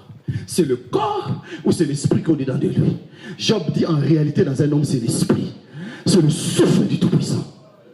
L'homme, quand il parle des hommes, Job, il dit, eux qui habitent dans des tentes qui sont faites de terre. Il parle des tentes qui sont faites de terre et de poussière, le corps. Qui habite dans les tentes, c'est toi. Le vrai toi, c'est ton âme, ton esprit qui est au-dedans de toi. Alléluia, c'est ton être intérieur. Le vrai toi, ce n'est pas le corps. Quand le centenier dit à Jésus, tu n'as pas besoin de te déplacer. Parle seulement ici, là. Mon serviteur sera guéri là-bas. parle seulement. Il avait compris que Jésus, ce n'était pas seulement le corps qu'il voyait. Jean, l'apôtre Jean, le bien-aimé, celui que le Seigneur aimait. La Bible dit qu'il aimait des fois dormir sur la poitrine de Jésus. Parce que c'était un enfant en fait. Il aimait dormir sur la poitrine de Jésus. Le même Jean, quand il a vu Jésus sur qui il devait dormir sur la poitrine, quand il a vu dans Apocalypse, il n'a pas reconnu. Il n'a pas reconnu. La Bible dit qu'il est tombé. Il tremblait. Et le même Jésus avec qui il a vécu pendant 3 heures et demie, lui disait, je suis l'alpha et l'oméga, le premier et le dernier. J'étais mort, mais je suis vivant. Je tiens le clé de la mort et du séjour de mort. Vois, écrit à l'église de Thyatire, écrit à l'église d'Éphèse, le même avec qui il était. Est-ce que tu peux me suivre? Je parle en profondeur. Quand Dieu se révèle à Paul, Paul voit une lumière. La lumière dit, qui es-tu? La lumière brille et lui, il comprend. Parce que Paul, c'est qui? Il faut bien qu'on comprenne. Hein? Paul, c'est pas un idiot. Paul, c'est un juriste qui a fait l'école des pharisiens chez un homme très intelligent qui s'appelait Gamaliel. Paul est un théologien. Paul sait que parmi les formes de Adonai, de l'éternel, il y a la lumière. Que Adonai est la plus grande forme de lumière qui soit. Dans Genèse 1, il est écrit, tout Dieu dit, que la lumière soit et la lumière fut. Beaucoup de gens, quand ils lisent cela, ils pensent que cette lumière-là, c'est le soleil. Non, le soleil apparaît dans le Genèse chapitre 1, verset 14. Quand Dieu commence à parler des étoiles qui doivent présider le jour et la nuit, c'est là que les étoiles apparaissent. Dans Genèse 1, quand la Bible dit que la lumière soit et la lumière fut, c'est l'Éternel lui-même qui entre dans la création pour éclairer la création. C'est Dieu lui-même. C'est le principe qui éclaire toutes choses. Est-ce que je peux progresser? Je peux progresser. Dieu est la forme la plus élevée de l'intelligence. C'est pour cela que Dieu est la plus grande de toutes les lumières. Il est lumière au-delà de l'infrarouge et de l'ultraviolet. Il voit au-delà. Il est lumière. Il est la forme la plus pure de la lumière. Ma Bible dit que c'était midi quand la lumière a brillé. À midi, il y a déjà un soleil qui est là. À midi, quelle est la lumière qui brille? C'est le soleil qui brille au zénith. Et c'est dans le Moyen-Orient. Donc c'est le vrai soleil. J'ai souvent été au Moyen-Orient. Je peux te dire, là-bas il y a le vrai soleil. Et si vous avez le petit frère du soleil, c'est une blague. Alléluia. Donc il est là. Et ma Bible dit, sur la route de Damas, la lumière brille. À midi. Et cette lumière le rend aveugle. Attends, à midi il y a déjà le soleil. Tu veux me dire que le soleil a grossi? Non. Il y avait le soleil qui était là. Il y avait une autre lumière qui a brillé plus fort que la lumière du soleil. Et qui était tellement éclatante. Il a compris en bon théologien que ça, c'est l'Éternel lui-même. Et il pose sa question avec respect. Qui es-tu, Adonai? Et le Seigneur dit, je suis Jésus que tu es en train de persécuter. C'est Jésus de Nazareth que toi, quand on parle de Jésus, tu vois directement un homme crucifié à la croix. Quand on parle de Jésus, tu vois un homme qui est en train de marcher sur l'eau. Mais il lui dit non. Chaque fois que tu es en train de frapper un chrétien, c'est moi que tu es en train de frapper.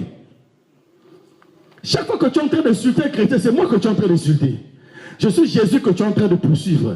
Mais c'est Jésus. Nous sommes dans le Nouveau Testament, on n'est pas dans l'Ancien. Dans le Nouveau Testament, quand lui voit Jésus, il voit une lumière. Et cette lumière le rend aveugle. Pourquoi? Parce que toutes les formes que vous avez dans l'Ancien Testament de visitation de Dieu, ces formes-là se sont résumées en Jésus. Et Jésus nous l'a laissé par le Saint-Esprit. Moïse avait compris le petit secret. Moïse prie. Il dit à Dieu, je reviens à Moïse maintenant. Il dit, Seigneur, sois sérieux quand même. Sois sérieux. Je vais te voir. Et Moïse le fait quand? Moïse le fait après que Dieu lui a dit un jour, tu sais, le peuple murmure trop. Le peuple pense que je ne suis pas avec toi. Je vais te parler devant tout le peuple pour que le peuple sache que j'étais appelé. Et ce jour-là, Dieu descend sous la forme d'une tonnerre. Il y avait des éclairs. Et les enfants d'Israël commençaient à trembler sur le mont Sinaï. Et Moïse monte seul. Maintenant, les rabbins juifs disent quelque chose. Je ne vous demande pas de le croire. Je vous raconte seulement pour ouvrir votre intelligence. Et ils disent que quand Moïse était en train de monter sur la montagne de Sinaï, quand il était en train de gravir la montagne, il avait avec lui une escorte d'anges. Et puis, à un moment donné, quand il voulait arriver à l'endroit où était la grande lumière qui était l'Éternel lui-même, il a vu une autre lumière qui s'est détachée. C'était en fait un ange.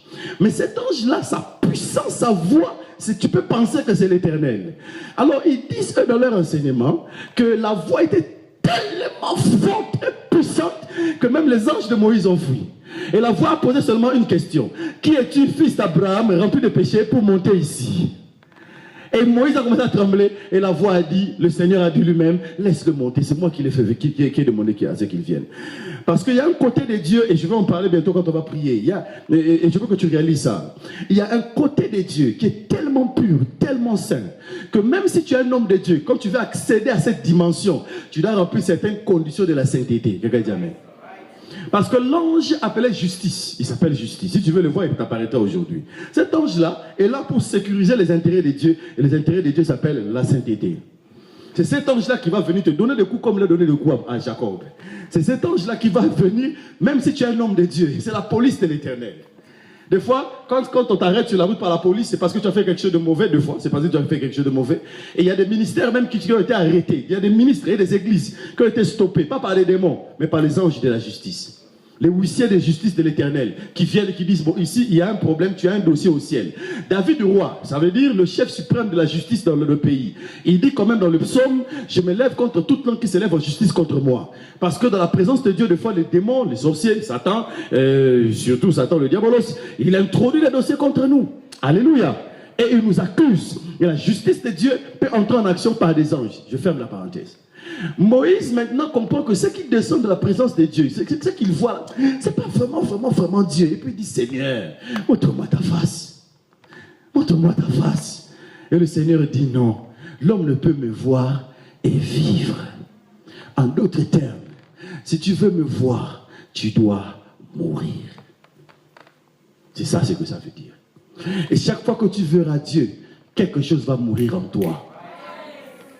Tu ne peux pas avoir vu l'Éternel et rester la même personne, impudique, menteur. Non, quelque chose va mourir en toi.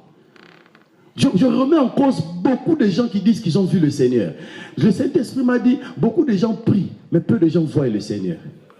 Le Saint-Esprit m'a dit, beaucoup de gens entendent des paroles qui sont écrites dans la Bible, mais peu de gens reçoivent des rémas, ça veut dire la manne cachée. La manne qu'on a cachée dans l'arche de l'Éternel. On ouvre et on te fait manger dans le lieu très saint, dans le 3e ciel. Ah, il y a très peu de gens. Voilà pourquoi beaucoup de gens, quand ils viennent prêcher, ils nous répètent ce que pasteur Philippe et pasteur André avaient dit. Il ne peut pas nous dire ce que Jésus lui-même lui a dit. Car un homme ne peut donner que ce qu'il a reçu du ciel.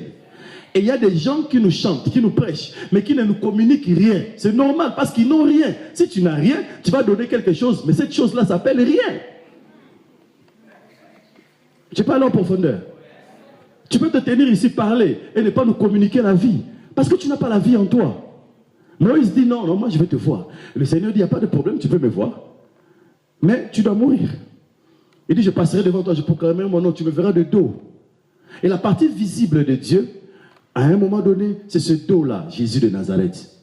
Quand Jésus maintenant vient, parce que la prière ne meurt jamais. Dis avec moi, la prière ne meurt jamais.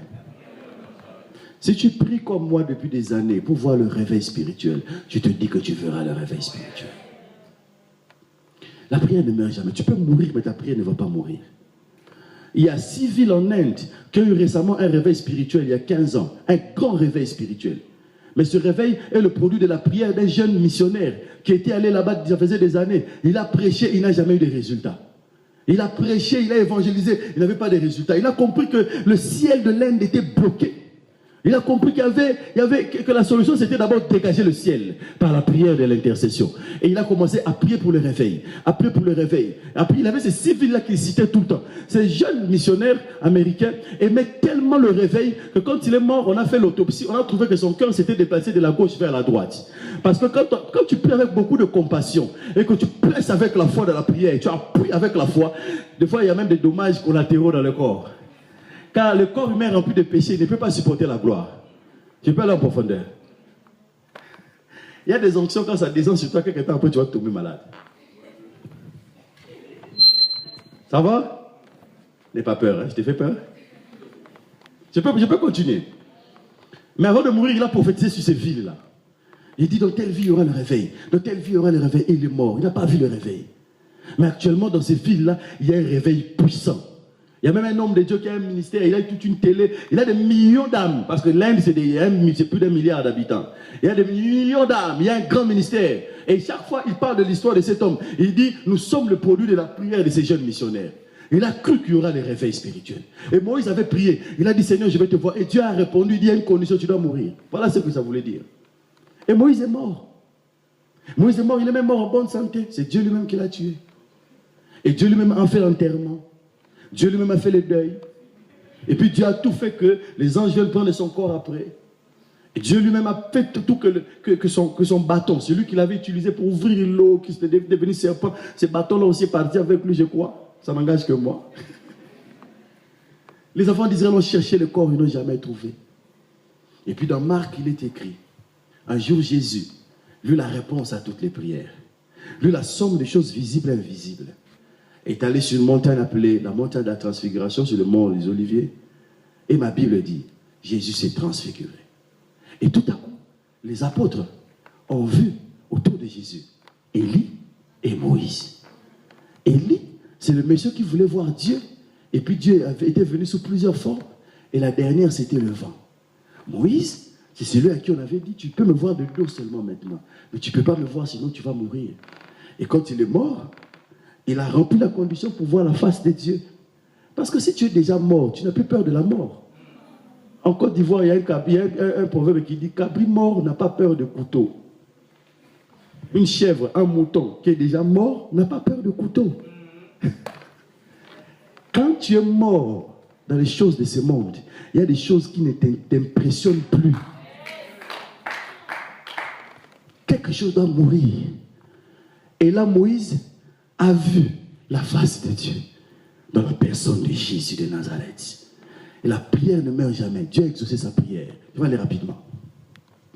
Quand on parle du Saint-Esprit, beaucoup de gens pensent que le Saint-Esprit est différent de Jésus. Le Saint-Esprit, c'est l'Esprit de Jésus.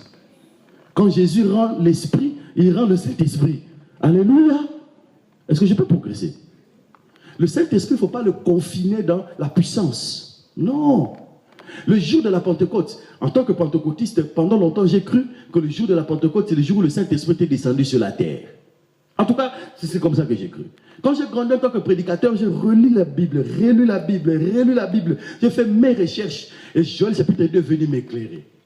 Joël chapitre 2 est venu m'éclairer parce que le Saint-Esprit n'est pas revenu le jour de la Pentecôte. Le Saint-Esprit est revenu sur la terre le jour du baptême de Jésus. Car le Saint-Esprit avait quitté la race humaine dans Genèse chapitre 6 à cause de la violence au temps de Noé. Et Dieu a dit, je ne contesterai plus avec l'homme. Et le Saint-Esprit s'est retiré de la race humaine. Et depuis lors, tous les prophètes, le Saint-Esprit ne venait pas habiter en eux. Il venait seulement sur eux. Il venait seulement sur eux. Pourquoi? Parce qu'il fallait trouver une personne digne. Alléluia. La colombe qui était partie au temps de Noé revenait de temps en temps. Elle est venue sur Jérémie, elle a vu que Jérémie avait aussi le péché. Quand tu lis Jérémie chapitre 19 et chapitre 20, elle est venue sur Ésaïe, elle a trouvé qu'Ésaïe était rempli de péché. Ésaïe lui-même disait malheur à moi, malheur à moi, malheur à moi. Avant, Ésaïe disait toujours malheur aux gens, malheur aux gens, malheur aux gens. Mais le jour où il a vu le Seigneur, il a commencé à dire malheur à moi, malheur à moi, malheur à moi. Tu ne vois pas encore ton péché parce que tu n'as pas encore vu le Seigneur. Quand le Seigneur va se révéler à toi, tu commenceras à dire malheur à moi, je suis rempli de péché, je suis rempli de péché. Mais le jour du baptême de Jésus, il y a une personne digne, Jésus de Nazareth. Et le Saint-Esprit descend sous la forme d'une colombe. Le Saint-Esprit revient dans la race humaine. Tu ne peux pas voir le Saint-Esprit sans Jésus, c'est impossible. Alléluia. Le Saint-Esprit revient dans la race humaine. Le jour de la Pentecôte, c'est quoi? C'est le jour de empowerment, comme on va dire en anglais. Le jour où ils ont reçu la puissance. Le texte dit dans Actes chapitre 1, verset 8. Mais vous recevrez une puissance. En anglais, on dit dynamos. Dynamos, ça veut dire une dynamite, une bombe. Vous allez recevoir une éon, une énergie. Quand la personne appelée le Saint-Esprit viendra sur vous, vous recevrez une puissance. Le Saint-Esprit venant sur vous, alors vous deviendrez mes témoins. Tu sais pourquoi tu ne deviens pas ce que tu dois devenir? Parce que tu n'as pas encore reçu la puissance de devenir. Pour devenir ce que tu dois devenir, là, prophète, apôtre, grande femme, je ne sais pas quoi, tu dois recevoir la puissance de devenir. Parce que ce n'est ni par la force, ni par la puissance, mais c'est pas mon esprit, dit l'Éternel. Tu peux avoir le vouloir, mais tu ne pourras pas. Tu peux prier, jeûner longtemps, mais tu ne pourras pas. Il faut recevoir la puissance de devenir. Dieu a soufflé dans l'homme, et l'homme est devenu une âme vivante. Il y a quelque chose qui doit entrer en toi pour que tu puisses devenir. Est-ce que je peux progresser? La main de l'Éternel fut sur moi et j'ai commencé à avoir des visions divines. Tu ne peux pas avoir des visions divines de toi-même. La présence de Dieu va venir sur toi. L'Esprit, le Saint-Esprit, c'est Dieu lui-même. C'est la dernière manifestation de Dieu. La dernière manifestation de Dieu sur la terre, ce n'est plus Jésus qui marche sur la terre comme il a fait pendant 33 ans et demi. La dernière manifestation de Dieu sur la terre, ce n'est plus la colonne de nuée, la colonne de feu au temps de Moïse. La dernière manifestation de Dieu qui va clôturer le temps de l'espèce humaine sur la terre, c'est le Saint-Esprit. Le Saint-Esprit, c'est la dernière forme de la manifestation que Dieu a laissée à l'humanité. Et nous sommes dans ce temps-là, nous sommes dans la dispensation du Saint-Esprit. Le Saint-Esprit est disponible à tout le monde.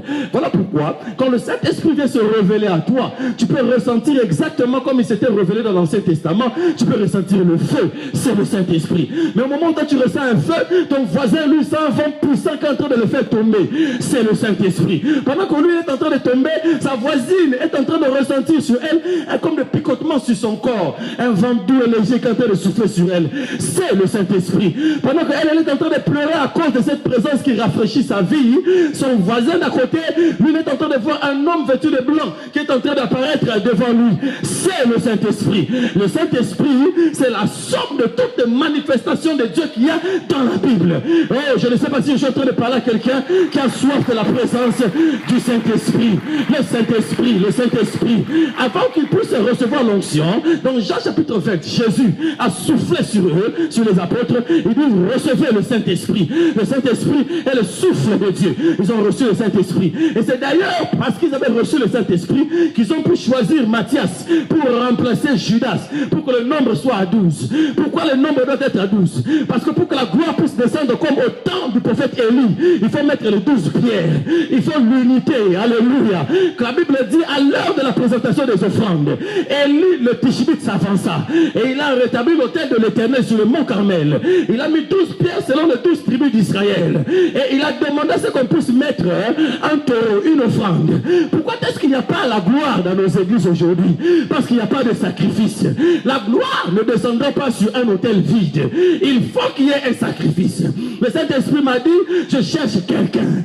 Je cherche quelqu'un. Je dis, comment cette personne-là doit être? Il m'a dit, ça doit seulement être un être humain. J'ai alléluia. Dieu ne regarde pas ta race. Dieu ne regarde pas tes défauts corporels. Dieu ne regarde pas ton âge. Dieu cherche seulement quelqu'un. Tu peux avoir 15 ans, mais être ce quelqu'un-là. Tu peux avoir 30 ans et être ce quelqu'un-là. Je ne sais pas si je suis en train de parler à quelqu'un. Quelqu'un. Tu peux être une femme, mais être ce quelqu'un-là. Il m'a dit, je cherche quelqu'un. Oh, le Saint-Esprit cherche un nouveau corps à utiliser. Le Saint-Esprit cherche un sacrifice. Il faut qu'une personne vienne et dise, Seigneur, je suis le sacrifice qui me met sur l'autel. Je me mets sur l'autel. Et quand tu te mets comme sacrifice sur l'autel, le prophète Élie avait demandé qu'on puisse verser de l'eau sur le sacrifice. L'eau, c'est la parole. Pourquoi le feu ne descend pas? Parce que la parole n'a pas arrosé les sacrifices. Nous venons dans des églises, nous voulons le réveil sans la parole. Nous voulons le réveil avec des fables de La Fontaine. Nous prêchons les corbeaux et les renards et nous caressons les gens dans le sens de leurs poils. Et nous sommes étonnés que le Saint-Esprit n'est pas là. Le Saint-Esprit viendra là où il y a l'eau de la parole. Quelqu'un doit arroser. Que Dieu puisse lever ici en France, à Paris, une génération des arroseurs de la parole. Une génération de gens qui ont avec l'eau de la parole et qui sont en train de verser l'eau de la parole. Tel fut le premier miracle de Jésus. Ça, c'est la conclusion de Luc chapitre 2, quand on parle du miracle où Jésus a transformé le vin, l'eau en vin. La Bible dit, tel fut le miracle de Jésus. Il manifesta sa gloire et ses disciples crurent en lui. Comment le miracle s'est passé? Il a dit, prenez les vases qui sont à l'entrée de la fête, les vases qui sont destinés à la purification, et versez de l'eau, versez de l'eau. Pendant qu'ils étaient en train de verser de l'eau, le miracle s'est produit. L'eau est devenue vin. Pourquoi on n'a pas le miracle? Parce que les gens ne versent pas l'eau de la parole. C'est l'eau de la parole qui va devenir ce que tu es en train de chercher. Si tu as besoin du mariage, l'eau de la parole va devenir le mariage pour toi. Si tu as besoin du succès, l'eau de la parole va devenir le succès pour toi. Si tu as besoin de réussir dans le ministère, l'eau de la parole va t'accompagner dans le ministère. Oh, verset de l'eau. Pourquoi on n'a pas le réveil spirituel? Parce qu'on n'a pas des gens qui nous apportent l'eau, amener de l'eau. Il y a dit verset de l'eau, verset de l'eau, et encore de l'eau, et encore de l'eau. Aïe, j'ai une radio chrétienne que j'ai créée, c'est Radio en Jésus. Tu peux aller là-bas, www.radioenjésus.com. Je sais que quand je mettrai cette prédication sur la radio, la dame dont je vais parler écoutera. Cette femme est en Italie, elle est malade, elle est sur son lit, elle va sur Facebook et elle trouve la radio. et elle va sur le site de la radio et elle commence à écouter une de mes prédications intitulée Le mystère des rencontres prophétiques. C'est sur YouTube. Et pendant qu'elle est en train d'écouter cet enseignement, la présence présente de Dieu descend sur son lit. Ça faisait longtemps qu'elle ne pouvait pas bien se lever. Ça faisait longtemps qu'elle avait toujours besoin de l'aide d'une personne pour pouvoir se mouvoir, de son mari. Mais ce jour-là, la présence présente de l'Éternel est descendue sur elle. Est-ce que j'étais là présentement? Non. Est-ce que je connais la dame? Non. Mais c'était quoi? C'était l'heure de la parole. C'était l'heure de la parole. Elle a pu se lever. Elle a pu se lever. Oh, pourquoi on n'a pas le réveil? Parce que les gens nous amènent tout sauf la parole. C'est la parole qui va nous amener le réveil. C'est la parole qui va attirer le réveil. L'heure de la parole. Et l'aimant qui attire la présence de Dieu. Et ma Bible dit, et le feu de l'Éternel tomba. Il consuma l'eau. Il consuma l'holocauste. C'est cette eau-là qui est devenue vapeur. Et c'est cette vapeur-là qui est montée, qui va devenir la pluie qu'elle est en train de rechercher. Alléluia. Est-ce que je peux parler à quelqu'un tout à l'heure? Est-ce que je peux parler à une personne ici? Le Saint-Esprit me dit de te dire, il va faire avec toi plus que ce que ton père a été, plus que ce que ta mère a été. Mais toi, ton problème, tu ne veux pas t'exposer à la parole. Accepte la parole. La loi de l'Éternel est bonne. Accepte la parole. Et plus tu laisseras la parole te laver, la parole te nettoyer, la parole va provoquer le miracle en toi. Alors le prophète dit ceci. Il dit, voici ce qui va arriver à ce temps-là. Voici ce que je ferai. Je répandrai de mon esprit sur toute chair. Quand j'étais jeune prédicateur, j'ai utilisé ce texte pour parler de l'onction.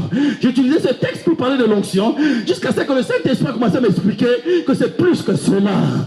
Parce que ce texte a été interprété par celui qui n'est jamais allé à l'université, l'apôtre Pierre. Ma Bible dit que lui, par le Saint-Esprit, il a expliqué ce qui s'est passé dans Actes chapitre 2. Quand le Saint-Esprit est venu s'asseoir sur la chambre haute. Quand on parle de chambre haute, il y en a qui pensent que c'était dans un quartier quelque part. Non. La chambre haute était une pièce dans l'enceinte du temple de Jérusalem. C'était dans le compartiment du temple. C'est pour cela que les gens qui étaient venus adorer ont entendu le bruit des gens qui sont en train de parler en d'autres langues. Et le Saint-Esprit est venu, il est venu s'asseoir. Et la gloire de Dieu s'est répandue. Et des langues semblables à des langues de feu leur est apparue. Et il s'est mis à parler en d'autres langues. C'est le premier réveil spirituel. Il commence dans la ville bénie et sainte de Jérusalem. Il s'est mis à parler en d'autres langues. D'ailleurs, eux, ils parlaient même la langue des hommes. Il y avait des juifs de plusieurs parties du monde qui étaient venus. Des juifs qui venaient de l'Éthiopie, du Sud-Soudan. Des juifs qui venaient de la Nubie. Des juifs qui venaient d'Alexandrie. Ils parlaient d'autres langues. Mais c'était des gens qui avaient accepté la foi du Dieu de Salomon. La foi du Dieu de David. La foi de Moïse. Et ils avaient accepté de se circoncire. Mais quand le réveil vient, le réveil ne vient pas seulement pour toi. Le réveil vient même pour les gens qui sont autour de toi. Et la gloire de Dieu est descendue. Le lieu où ils étaient fut rempli de la présence du Saint-Esprit. Il s'est mis à parler d'autres langues. C'était le matin. C'était à l'heure de l'offrande du matin. Quand dans la Bible, à l'heure de l'offrande, il y a un mouvement. Jésus est mort à l'heure de l'offrande du soir. Et le Saint-Esprit est descendu à l'heure de l'offrande du matin.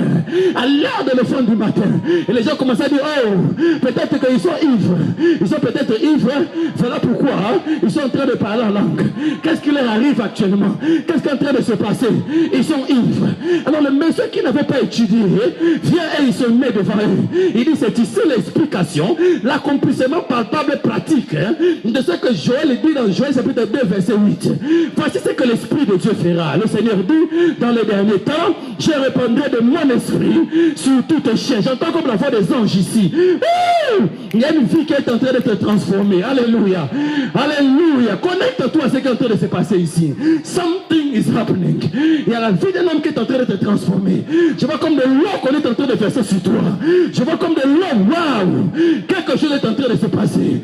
Je vois comme une rivière, comme un fleuve qui est en train de grandir. Je vois un ange en train de mesurer 1000 coudées, encore 1000 coudées. Entre dans les profondeurs, entre dans les profondeurs. Je ne parle pas à ton corps, j'en ai pas besoin. Je suis en train de prophétiser à ton esprit. À ton esprit. Il s'est mis à parler en d'autres langues. Il s'est mis à parler en d'autres langues. Et Pierre dit, ça c'est l'explication du texte. Il dit ceci, dans les derniers temps, dit Dieu, je répandrai de mon esprit sur toute chair. Alors vos fils et vos filles prophétiseront. Il dit qu'ils prophétiseront. Il dit que vos jeunes jeunes gens prophétiseront. Ils auront des visions. Ils prophétiseront. Il va plus loin. Il dit que même sur les servantes et sur les serviteurs, je répandrai de mon esprit. Et le Saint-Esprit m'a dit, arrête-toi là. Arrête-toi là. J'ai dit au Saint-Esprit, c'est quoi? Et le Saint-Esprit m'a dit, ici on parle de la capote. On parle de la gloire. Le texte dit, la gloire sera tellement forte. Tellement forte. Tellement forte. C'est ce que le texte dit. Le texte dit ceci. Le ciel s'ouvre, le ciel se déchire et la gloire est forte. Elle est tellement forte que même sur des domestiques, même sur des gens qui ne sont jamais allés à l'église, la gloire va se révéler. Il va commencer à parler d'autres langues. Il va commencer à parler d'autres langues. Il dit ceci dans le livre de Joël. Il commencera à accomplir des miracles. Des miracles. Il dit en ce jour-là, il y aura des prodiges dans le ciel et des miracles sur la terre. Un miracle, c'est quoi? C'est l'intervention de Dieu au-delà des lois humaines, des lois naturelles. On a dit que tu ne peux pas avoir tes papiers, c'est la loi humaine. Mais l'immigration du ciel parle à l'immigration de la terre. Alléluia. Reçois ton miracle. Un miracle au-delà des lois. Au-delà des lois. La gloire va créer des miracles sur la terre. Quand il parlait d'Israël, il dit que Israël, quand vous marchez dans le désert, vos chaussures ne se sont pas usées, vos vêtements ne se sont pas usés. C'était la gloire. La cabane était tellement forte. Quand les gens grandissaient, leurs chaussures aussi grandissaient, leurs vêtements aussi grandissaient. Aïe, il faisait chaud, mais leurs vêtements n'étaient jamais usés. Pourquoi? À cause de la gloire. Le Saint-Esprit me dit, young man, ça c'est plus que l'onction. Je t'appelle à la gloire. Je t'appelle à la gloire. Il m'a dit, voici les choses qui se passent quand il y a la gloire. Les gens supplient eux-mêmes. Pierre a dit à Jésus sur la gloire, quand Jésus s'est transfiguré, il dit, maître, on va faire une tente pour toi, une autre pour Élie, une autre pour Moïse. Il a même oublié que lui-même aura besoin de la tente. Quand la gloire est là, c'est là que la Bible dit, les gens vendaient leur maison et ils apportaient l'argent au pied des apôtres. Les gens ne forçaient pas, il n'y avait pas d'enseignement sur le donner, mais les gens vendaient et ils donnaient. Pourquoi? La gloire va le faire. Baba, c'est la gloire qui te faut. C'est la gloire qui te faut. La gloire, quand elle est sur toi, quand tu entres dans un bureau, la gloire fait qu'on puisse dire yes. La gloire va te précéder. La gloire. La gloire. La gloire. La gloire. Quand elle est sur toi, elle rend les choses faciles. Quand la gloire est là, tu peux dire à un paralytique, lève-toi, marche. Il commence à courir. Pourquoi? À cause de la gloire. La première fois que j'ai vu une oreille qui s'est ouverte, c'était la gloire. Je passais à côté d'un homme, son oreille droite était bouchée. J'ai entendu un homme qui a crié, Chanteur! Et j'étais surpris. Pourquoi? Ça c'est pas l'onction, c'est la gloire. Oh, que ta gloire revienne dans l'église. Que ta gloire revienne dans ton église, Seigneur. Que ta gloire revienne sur tes serviteurs. Dieu, tu m'as dit de dire à tes enfants, tu es en train de susciter une génération pour manifester la gloire de la deuxième maison. La gloire de la deuxième maison sera plus grande que la gloire de la première maison. Il est écrit, ils se mettront à prophétiser. Les générations prophétiseront. Les jeunes auront des visions. Les vieillards auront des songes. Parce que le rêve du jeune homme est la même chose que le songe du vieillard. Le rêve du jeune homme est la même chose que le songe du vieil homme. Joseph a eu un songe. Il a vu deux fois qu'il serait élevé. Il a vu des épis de grâce se prosterner devant lui. Il a vu des étoiles se prosterner devant lui. Mais pour que ça s'accomplisse, il a fallu un vieil homme. Le pharaon. Le pharaon a dû faire lui aussi deux fois le songe. Il a fait un songe. Il a fait encore un autre songe. Et c'est ce qui lui a permis à Yanele Bosata. Rebo Chaka, la gloire est ici. Oh, quand la gloire est là, tu sais même pas prêcher. Quand la gloire est là, c'est comme cela que Joseph a pu entrer dans sa destinée. Aïe, quand Paul a vu la lumière, il était devenu physiquement aveugle, mais spirituellement il a commencé à avoir des visions. Dieu dit à Ananias, va imposer les mains à Paul, parce qu'il est en train d'avoir des visions. Aïe, recevez les visions, recevez les visions, recevez les visions. Recevez les visions. Tu ne vivras pas selon les projets de ton père. Tu ne deviendras pas ce que ta mère a dit que tu dois devenir. Tu ne deviendras pas ce que toi tu vas devenir. Tu deviendras ce que la fusion céleste est en train de te dire. À soi. Paul dit, je n'ai pas résisté à la vision céleste. Mon plan c'était d'être un pharisien, mais la vision a changé ma destinée. Reçois un rêve plus grand que ce que tu pensais. J'entends, non, je suis en train de chanter. Car il est beau, Sandé. Car il est bon et sa bonté, sa miséricorde dure à jamais. Car il est bon et sa miséricorde dure à jamais. Ce cantique qu'on le chantait quand les enfants d'Israël allaient en guerre. Et le Saint-Esprit me dit, il y a des gens ici qui sont confrontés à des combats spirituels et il envoie des anges de puissance pour combattre avec vous. Recevez l'assistance angélique. Recevez, recevez, recevez, recevez, recevez, recevez, recevez, recevez, recevez, recevez, recevez, recevez. Baba. Okerebo Shataraba. Je répandrai de mon esprit sur toute chair. Vos fils et vos filles prophétiseront. Il dit dans Joël, il y aura des miracles sur la terre. Il y aura des prodiges dans le ciel. Un prodige c'est quoi? C'est un miracle spectaculaire. Un miracle avec éclat. Oh Rabba Shaka Rabba. Pourquoi aujourd'hui il n'y a pas de prodige? Parce que les gens se soumettent à la présence du Saint-Esprit. Recevez, recevez, recevez. Je vois comme un fleuve qui est en train de couler ici à la parole du salut. Recevez la présence du Saint-Esprit. Toi qui n'as jamais parlé en langue, tu sais comme des langues qui sont en train de monter en toi. Allez, reçois les paroles en langue. Il faut tous remplir du Saint-Esprit. Il s'est mis à parler en d'autres langues. Toi qui as toujours parlé les mêmes paroles en langue, le Saint-Esprit est en train de changer ton parole en langue. Allez, reçois. Allez, reçois. Oh, oh, oh. Je sens l'onction de la prophétie qui est en train de te communiquer à certaines personnes ici. Tu n'as jamais prophétisé, mais aujourd'hui la gloire t'est accordée. Tu prophétiseras. Tu prophétiseras. Oh, I will pull out my spirit on every flesh. Your son and your daughter shall prophesy. Pull out your spirit, oh Lord. Mandelebo Sara. Riba ba ba ba ba. Allez, recevez. Recevez. Et ma Bible dit, alors, quiconque invoquera le Seigneur sera sauvé. Vous savez pourquoi quand on prie, l'exaucement tarde? Parce qu'on ne prie pas dans l'atmosphère du miracle. La Bible dit, il va y avoir une atmosphère de la gloire. Elle sera tellement forte que dans cette atmosphère-là, quand on va prier, les anges qui montent avec la prière iront plus vite que d'habitude. Les anges qui descendent avec l'exaucement descendront plus vite. Car les chaînes de Bethel est en train d'être dressées ici. C'est ici la porte des cieux. C'est ici la maison de Dieu. Babare Boshaya. Élevez les mains là où vous êtes. Élevez les mains. Je peux avoir mon frère pianiste. Jésus n'a pas changé.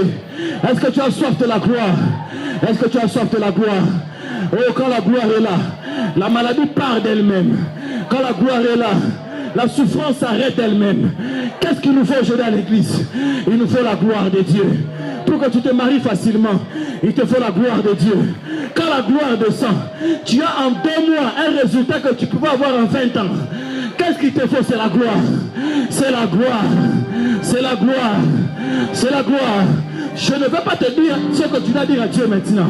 Je crois qu'après avoir entendu un tel message, tu sais ce que tu dois dire à Dieu.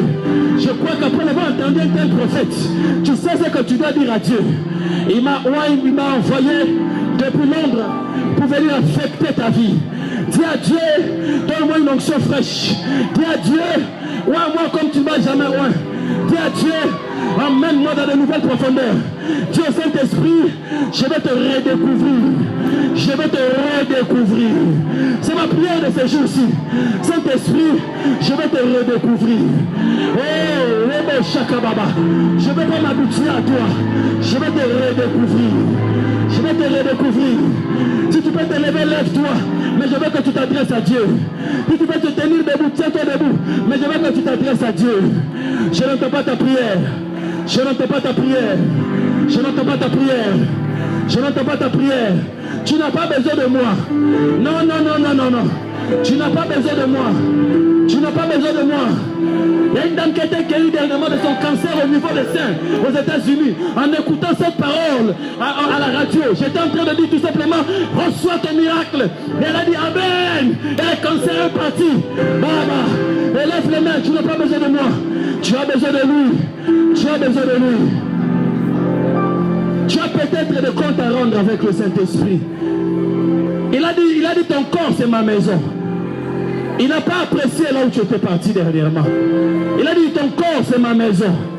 Il n'a pas apprécié ce que tu as fait avec cette fille là dernièrement. Il a dit ton corps c'est ma maison. Il n'a pas apprécié ce que tu as fait avec ce jeune homme là dernièrement. Il a dit ton corps c'est ma maison. Il a dit je veux que tu me donnes plus de temps. Il n'a pas apprécié le fait que tu ne passes pas beaucoup de temps devant lui. Il m'a dit ton corps c'est sa maison. Il m'a dit de te dire, il n'apprécie pas que tu négliges les songes et les révélations qu'il te donne. Il m'a dit, il n'apprécie pas que tu ne prophétises pas quand il te donne des messages. Il m'a dit, il n'apprécie pas cela. Il m'a dit de te dire, il n'apprécie pas cela. Le Saint-Esprit est une personne. Le Saint-Esprit est une personne. C'est Jésus de Nazareth. C'est Jésus de Nazareth. Recevez sa présence. Recevez sa présence. Recevez sa présence. Recevez. Recevez. Recevez. Recevez. Recevez la présence du Saint-Esprit. Oublie ton voisin, oublie ta voisine. Élève les mains. Et dis Seigneur, ouais-moi comme tu m'as jamais oué. Du Saint-Esprit, je vais te redécouvrir. Je vais te redécouvrir.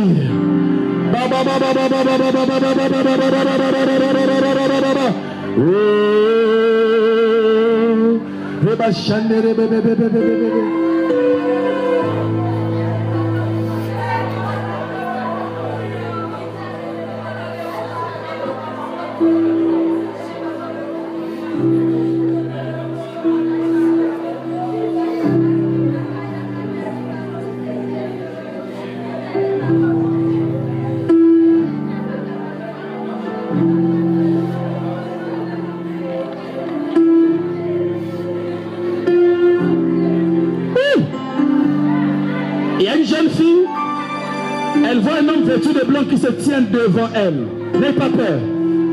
C'est Jésus de Nazareth. Il est le même hier, aujourd'hui, à jamais.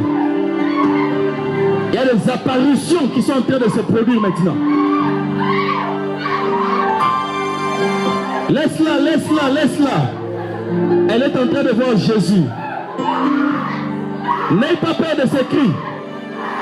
Jésus a dit tout arbre que mon Père n'a pas planté sera déraciné. Si tu as des semences en toi, des liens, des esprits qui combattent ta vie, ils sont en train de partir d'eux-mêmes.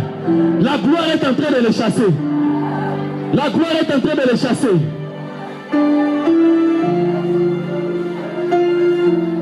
Qui veut servir Dieu dans le prophétique? C'est précis dans le texte. Quand la gloire descendra, ils prophétiseront. Baba, kantera bababa. Que l'onction de la prophétie qui est sur moi te touche. Te touche. Que tes yeux spirituels s'ouvrent. Que tes oreilles spirituelles s'ouvrent. Que le manteau qui est sur moi tombe sur toi. Elle a des visions. Elle commence à recevoir des messages. Il commence à recevoir des messages. C'est très très très très fort. C'est très fort ce qui est en train de se passer aujourd'hui. Tu avais dit Seigneur, parle-moi comme tu ne m'as jamais parlé par avant. Saint-Esprit de Dieu, je te plonge dans le sol de l'esprit de la prophétie. Tu prophétiseras. Il te révélera des mystères à partir d'aujourd'hui. Tu auras des visions. Tu entendras sa voix comme tu entends ma voix maintenant. Reçois la présence de Dieu. Je sens une très très forte onction de la prophétie sur toi. Dieu est en train de te révéler des mystères, des choses concernant ta mère, des choses concernant votre famille, des choses concernant ta vie, des choses concernant l'église. Il est en train de te révéler.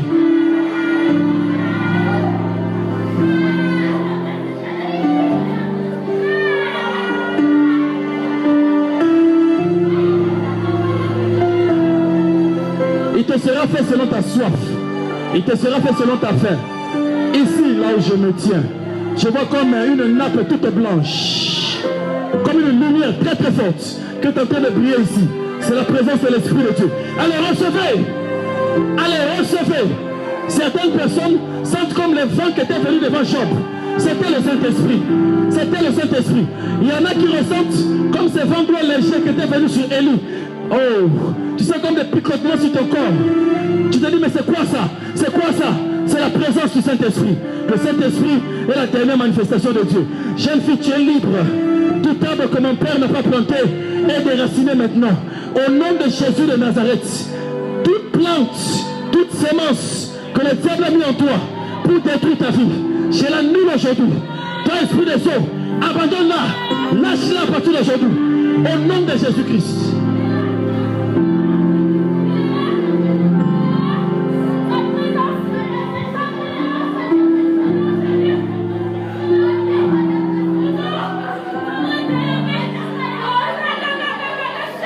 I surrender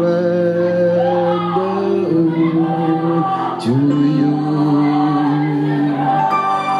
Everything I give to you. Withholding nothing. Withholding nothing. I surrender all to you. Everything I give to you. Withholding nothing. Withholding nothing. I give myself away.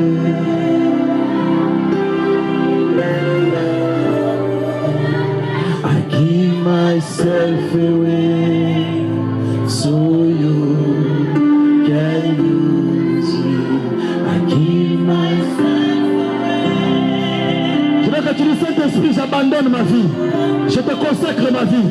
Je suis l'offrande qui veut se mettre sur l'autel. Est-ce que tu peux tout lui donner?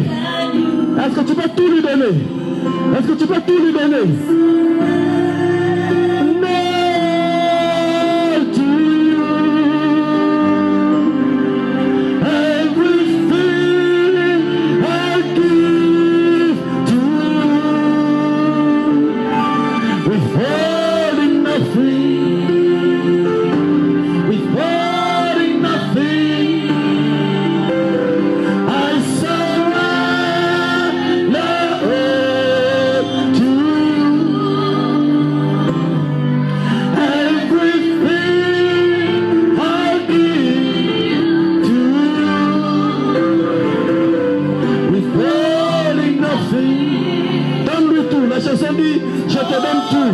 J'abandonne tout et je ne garde rien. I give myself away.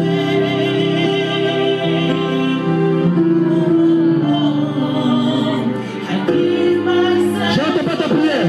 Élève la voix du Seigneur. Je te donne tout. Je te donne tout. Je te donne chaque partie de mon corps. Je te donne mes membres. Je te donne mes yeux. Je te donne ma bouche. Je te donne mes pieds. Je te donne mon âme. Je te donne mon esprit. Je m'abandonne à toi. Utilise-moi. Utilise-moi. Utilise-moi. Il m'a dit, je cherche quelqu'un. J'ai dit, tu veux qu'elle soit comment? Il m'a dit, ça doit seulement être un homme. Un être humain. Un être humain.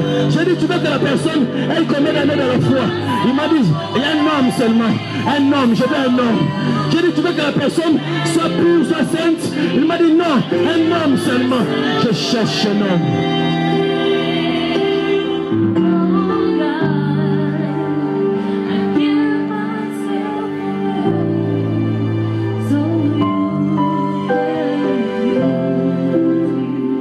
Il y a des choses que tu dois abandonner.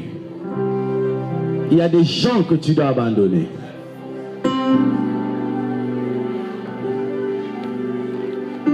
Il y a un garçon que tu dois abandonner. Il y a une jeune fille que tu dois abandonner. Il y a une musique que tu dois abandonner. Le Saint-Esprit me dit de te dire, il t'a choisi pour faire de ta vie un prodige. David a dit, Seigneur, tu as fait de moi un prodige dans ma famille. Parce que David a fait arrêter la lignée des bergers dans leur famille. Il était berger, fils de berger, petit-fils de berger. Mais au travers de lui, la royauté a commencé. Dieu m'a dit de te dire, il t'a choisi pour que la royauté commence dans ta famille. Mais il te demande que tu puisses te consacrer à lui.